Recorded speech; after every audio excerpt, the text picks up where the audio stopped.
ভাইয়া 3+3+3 ভাই 9 ঘন্টা কিভাবে পড়বো, 10 ঘন্টা কিভাবে পড়বো, কেন?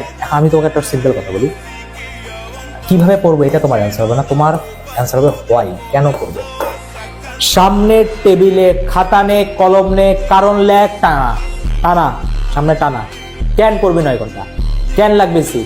মা বাবা স্বপ্ন পূরণের জন্য, নিজের স্বপ্ন পূরণের জন্য, যারা পাশে গালি দিছিল ওদের জবাব দেওয়ার জন্য, নিজের সম্মানটাকে ব্যাক আনার জন্য, বাপ মার টাকা কি বলে সেভ করার জন্য, নিজের পায়ে দাঁড়ানোর জন্য, কি কারণ? নাকি আমি পাবলিকে পড়বোই না, আমি অন্য কিছু করে লাইফে সেটেল হবো? যদি এটাই ড্রিম থাকে ছেড়ে দে, দরকার নাই। কম্পিটিশন অনেক, 100-র মধ্যে 67+ যদি পাইতে হয় ডেডিকেশন থাকা লাগবে, কথা শোনা লাগবে। যদি কথা শোনার মতো গার্ড যদি না থাকে, কম্পিটিশন এখানেই রেখে চলে যাও। ভালোভাবে বলতেছেন, এটাই লাস্ট চান্স।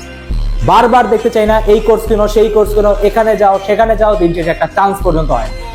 কেন হয় না? 3000 পর্যন্ত নিতেছে, এতগুলা পাবলিকে এত সিরিয়াল পর্যন্ত টানতেছে, তারপরেও কেন হবে? তুমি যদি সিরিয়াস ভাবে একটু পড়াশোনা করো তাইলেই হয়ে যাবে।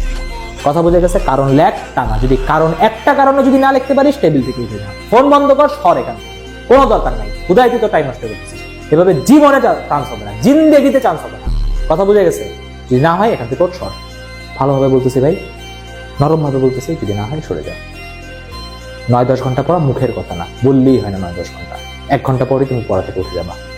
আমি আবারও বলি, যদি তোমার ওয়াই না থাকে, ভিডিও বন্ধ করে বাদ দাও।